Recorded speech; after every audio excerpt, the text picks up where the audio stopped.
Good morning. Welcome back. We last left them. They found the one of the Kalkaras mortally wounded and died, but still no sign of Halt. And they heard the screaming start again. So the second Kalkara. All right, chapter 30. Inside the ruined, overgrown courtyard, Halt crouched among the tumbled masonry that had once been Morgarath's stronghold. His leg, numb where the Kalkara had clawed him, was beginning to throb painfully, and he could feel the blood seeping past the rough bandage he had thrown around it. Somewhere close by, he knew the second Kalkara was searching for him. He heard its shuffling movements from time to time, and even its rasping breath as it moved close to his hiding place between two fallen sections of wall. It was only a matter of time before it found him, he knew, and then, when that happened, he was finished. He was wounded and unarmed. His bow was gone, smashed in that first terrifying charge when he had fired arrow after arrow into the first of the two monsters.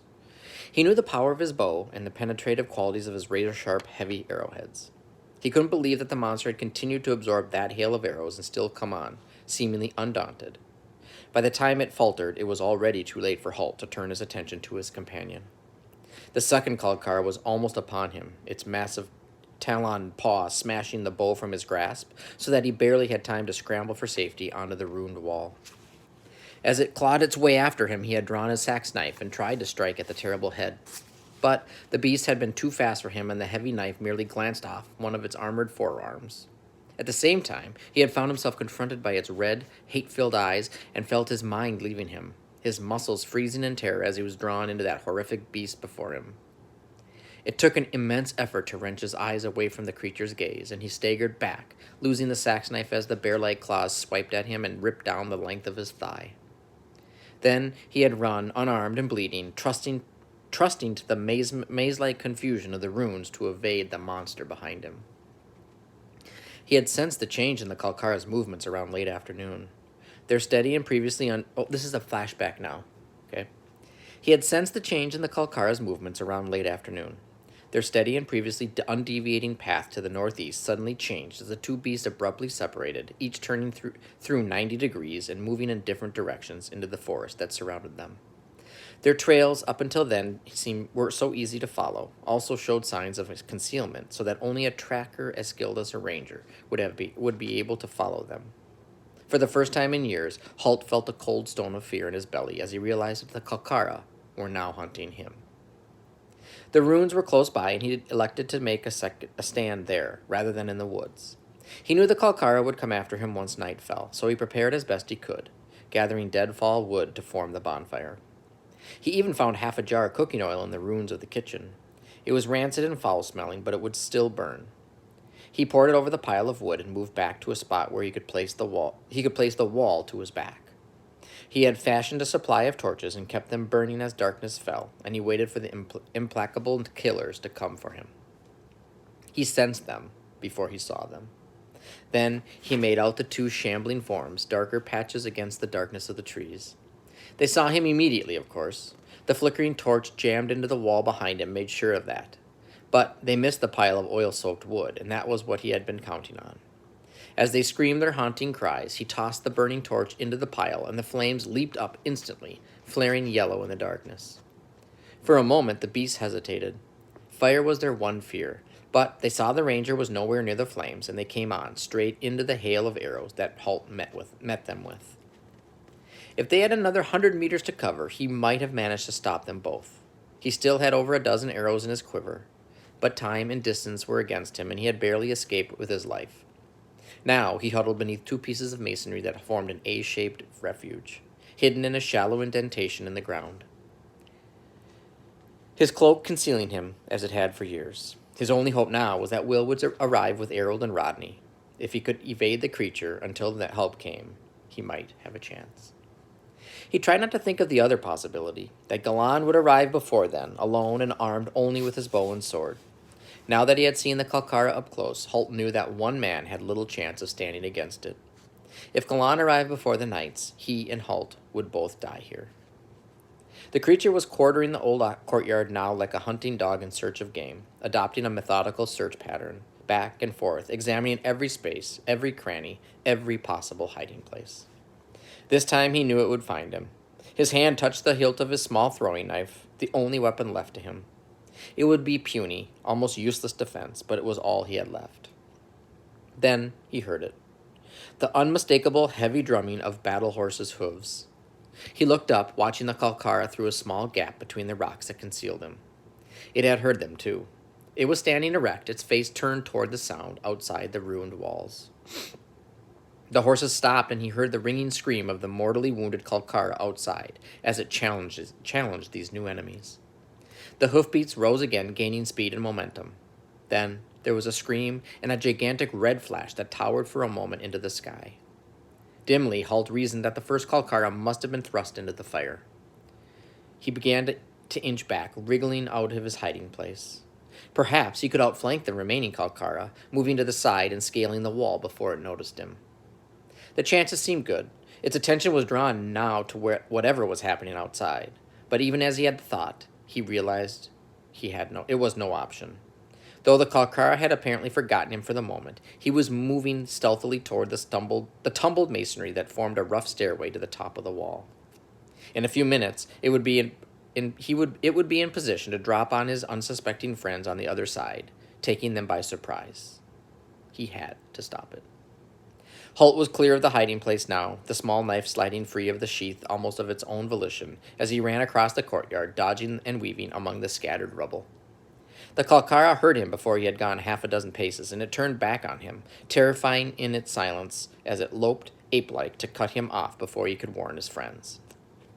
Halt stopped suddenly, stock still, eyes locked on the shambling figure coming at him. In another few meters, its hypnotic gaze would seize control of his mind. He felt the irresistible urge to look into those red eyes, growing stronger. Then he decided to close his own. His brow furrowed in fierce concentration and brought his knife hand up, back and forth in one smooth, instinctive memory throw, seeing the target moving in his mind's eye, mentally aligning the throw and the spin of the knife to the point in space where knife and target would arrive simultaneously. Only a ranger could have made that throw, and only one of a handful of them. It took the Kalkara in its right eye, and the beast screamed in pain and fury as it stopped to clutch at the sudden lance of agony that began in its eye and seared all the way to the pain sensors in its brain. Then Halt was running past it for the wall, scrambling up the rocks. Will saw him as a shadowy figure as he scrambled onto the top of the ruined wall. But shadowy or not, there was something unmistakable about it. "Halt!" he cried, pointing so that the two knights saw him as well. All three of them saw the ranger pause, look back, and hesitate. Then a huge shape began to appear a few meters behind him as the Kalkara, whose wound was painful but nowhere near mortal, came after him. Baron Harold went to remount. Then, realizing that no horse could pick its way through the tumble of rocks and masonry beside the wall, he dragged his huge broadsword from his saddle scabbard and ran toward the ruins. "Get back, Will!" he shouted as he advanced, and Will nervously tugged back to the fringe of the trees. On the wall, Halt heard the shout and saw Harold running forward. Sir Rodney was close behind him, a huge battle-axe whirring in the circles around his head. "Jump, Halt! Jump!" the Baron shouted, and Halt needed no further invitation. He leaped the 3 meters from the wall, rolling to break his fall as he landed. Then he was up on his feet, running awkwardly to meet the two knights as the wound in his leg reopened. Will watched his heart in his mouth.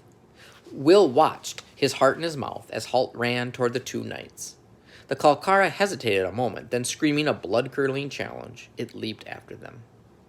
But whereas Halt had rolled to recover, the Kalkara simply transformed the 3-meter drop into a huge bounding leap, its unbelievably powerful rear legs driving it up and forward, covering the ground between it and Halt in that one movement. The massive arms swung, catching Halt a glancing blow and sending him rolling forward, unconscious. But the beast had no time to finish him off as Baron Harold stepped up to meet it, the broadsword humming in a deadly arc for its neck. The Kalkara was wickedly fast, and it ducked the killing blow, then slammed its talons into Harold's exposed back before he could recover from the stroke. They slashed the chainmail as it were wool, and Harold grunted in pain and surprise as the force of the blow drove him to his knees. The broadsword falling from his hands, blood streaming from half a dozen deep slashes in his back. He would have died then and there if it had not been for Sir Rodney. The battlemaster whirled the heavy war axe as if it were a toy and crashed it into the Kalkara's side. The armor of wax-matted hair protected the beast, but the sheer force of the blow staggered it so that it reeled back from the knight, screaming in fury and frustration.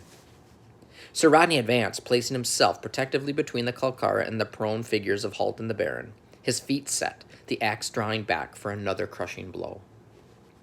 And then, strangely, he let the weapon fall from his grasp and stood before the monster, totally at its mercy as the power of the Kalkara's gaze, now channeled through its one good eye, robbed him of his will and ability to think. The Kalkara screamed in victory to the night sky. Black blood streamed down its face. Never in its life had it felt such pain as those 3 puny men had inflicted on it, and now they would die for presuming to stand against it. But the primitive intelligence that drove it wanted its moment of triumph, and it screamed again and again over the 3 helpless men. Will watched, horrified. A thought was forming. An idea was lurking somewhere at the edge of his mind. He looked to one side, saw the flickering torch that Baron Erold had discarded. Fire. The one weapon that could defeat the Kalkara. But he was 40 meters away. He whipped an arrow from his quiver, slipping from the saddle and running lightly to the flickering torch. A good supply of sticky, melted pitch had run down the handle of the torch, and he quickly rolled the arrowhead in the soft, clinging stuff, forming a huge gobbet of it on the arrow. Then he placed it in the flame until it flared to life. 40 meters away, the huge, evil creature was satisfying its need for triumph, its screams rolling and echoing through the night as it stood over the 2 bodies, Halt unconscious, Baron Erold in a daze of pain. Sir Rodney still stood, frozen in place, hands dangling helplessly by his side as he waited for his death. Now, the Kalkara raised one massive talon paw to strike him down, and all the knight could feel was the paralyzing terror of the gaze. Will brought the arrow back to full draw, wincing at the pain of the flames singed against his bow hand. He raised his aim point a little to allow for the extra weight of the pitch, and released. The arrow soared in a spark-trailing arc, the wind of its passage subduing the flame to a mere coal. The Kalkara saw the flash of light coming and turned to look, sealing its own fate as the arrow struck it square in its massive chest. It barely penetrated an inch into the hard scale-like hair, but as the arrow came to a halt, the little flame flared again. The bonding material in the hair around it caught, and the flame began to spread with incredible speed. Now the Kalkara's screams had terror in them as it felt the touch of fire, the one thing in life it feared. The monster beat at the flames on its chest and its paws, but that served only to spread the fire to his arms. There was a sudden rush of red flame, and in seconds the Kalkara was engulfed, burning from head to toe, rushing blindly in circles in a vain attempt to escape. The screams were nonstop, piercing, reaching higher and higher into a scale of agony that the mind could barely comprehend, as the rush of flames grew fiercer with each second. And then the screaming stopped, and the creature was dead. Ho, ho, ho, ho, ho. Chapter 31. The inn at Wensley Village was full of music and laughter and noise. Will sat at a table with Horace, Alice, and Jenny, while the innkeeper plied them with a succulent dinner of roast goose and farm-fresh vegetables, followed by a delicious blueberry pie whose flaky pastry won even Jenny's approval. It had been Horace's idea to celebrate Will's return to Castle Redmont with a feast. The 2 girls had agreed immediately, eager for a break in the day-to-day lives, which now seemed rather humdrum compared to the events that Will had been a part of. Naturally, word of the battle with the Kalkara had gone around the village like wildfire, an appropriate simile. Will thought get it, simile? The message went around like wildfire. That's what we're talking about when you put similes in your writing. Anyway, sorry. Will thought as he entered the inn with his friends that evening, an expectant hush had fallen over the room, and every eye had turned toward him. He was grateful for the deep cowl on his cloak, which concealed his rapidly reddening features. His 3 companions sensed his embarrassment. Jenny, as ever, was the quickest to react and to break the silence that filled the room. "Come on, you solemn lot," she cried to the musicians by the fireplace. Let's have some music in here and some chatter, if you please. She added the second suggestion with a meaningful glance at the other occupants in the room. The musicians took their cue from Jenny. She was a difficult person to refuse. They quickly struck up a popular local folk tune, and the sound filled the room. The other villagers gradually realized their attention was making Will uncomfortable. They remembered their manners and began talking amongst themselves again, only occasionally casting glances his way, marveling that one so apparently young could have been part of such momentous events. The 4 former wardmates took their seats at a table at the back of the room, where they could talk without interruption. George sent his apologies, Alice said as they took their seats. He's snowed under with paperwork. The entire scribe school is working day and night. Will nodded his understanding. The impending war with Morgorath and the need to mobilize troops and call in old alliances must have created a mountain of paperwork. So much had happened in the 10 days since the battle with the Kalkara. Making camp by the ruins, Rodney and Will had tended to the wounds of Baron Erold and Halt, finally settling the 2 men into a restful sleep. The following morning saw the arrival of a leg-weary Gillan riding a sway-backed plow horse. The tall ranger gratefully reclaimed Blaze, then after being reassured that his former master was in no danger, he set off almost immediately for his own fief, after Will promised to return the plow horse to its owner. Later in that day, Will, Halt, Rodney, and Erold had returned to the Castle Redmont, where they were all plunged into the nonstop activity of preparing the castle's fighting men for war. There were 1,001 details to be handled, messages to be delivered, and summonses to set out. With Halt still recuperating from his wound, a great deal of the work had fallen to Will. In times like these, he realized a ranger had little chance for relaxation, which made this evening such a welcome diversion.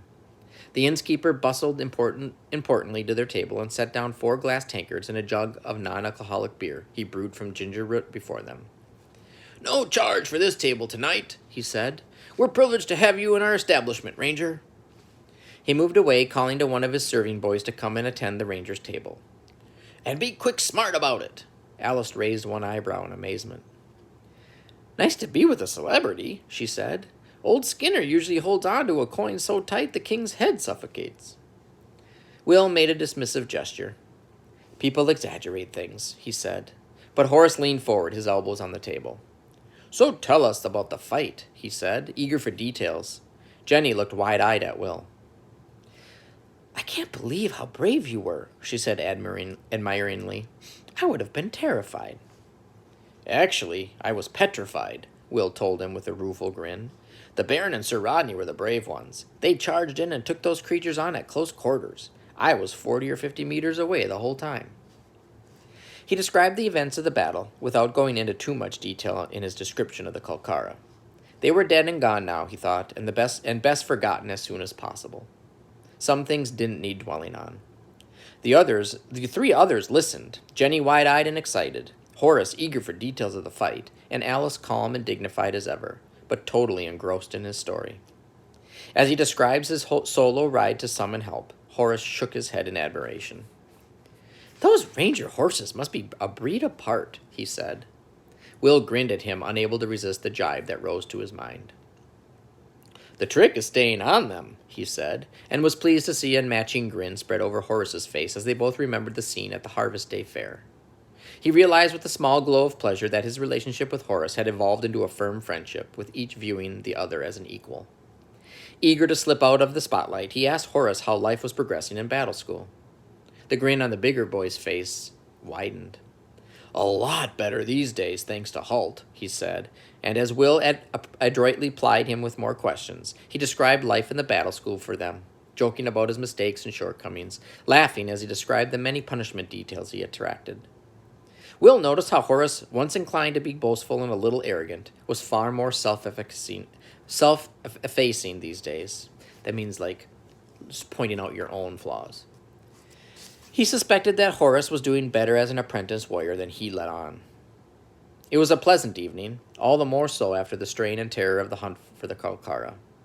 As the servers cleared their plates, Jenny smiled expectantly at the 2 boys. "Right, now who's going to dance with me?" she said brightly, and Will was just too slow in responding, Horace claiming her hand and leading her to the dance floor. As they joined the dancers, Will glanced uncertainly at Alice. He was never quite sure what the tall girl was thinking. He thought that perhaps it might be good manners to ask her to dance as well. He cleared his throat nervously. Would you like to dance too, Alice? He said awkwardly. She favored him with the barest trace of a smile. Perhaps not, Will. I'm no great shakes as a dancer. I seem to be all legs. In fact, she was an excellent dancer, but a diplomat to the core, she sensed that Will had only asked her out of politeness. He nodded several times and they lapsed into silence, but a friendly sort of silence. After some minutes, she turned toward him, placing her chin on her hand to consider him closely. A big day for you tomorrow, she said as he flushed. He had been summoned to appear before the Baron's entire court the following day. I don't know what that's all about, he muttered. Alice smiled at him. He probably wants to thank you in public, she said. I'm told barons tend to do that to people who have saved their lives. He began to say something, but she laid one cool, soft hand over his, and he stopped. He looked into those calm, smiling gray eyes. Alice had never struck him as pretty, but now he realized that her elegance and grace and those gray eyes, framed by her fine blonde hair, created a natural beauty that far surpassed mere prettiness. Surprisingly, she leaned closer to him and whispered, We're all proud of you, Will, and I think I'm proudest of all. And she kissed him. Her lips on his were indescribably soft. Hours later, before he finally fell asleep, he could still feel them. Oh, he's Twitter-pated. All right, that's it for today. We have only like one more day to read this, and then it's over. And then book 2, there's a preview for it. And I may or may not have grabbed book 2 from school when I went there last week. But the end is nigh, or coming tomorrow.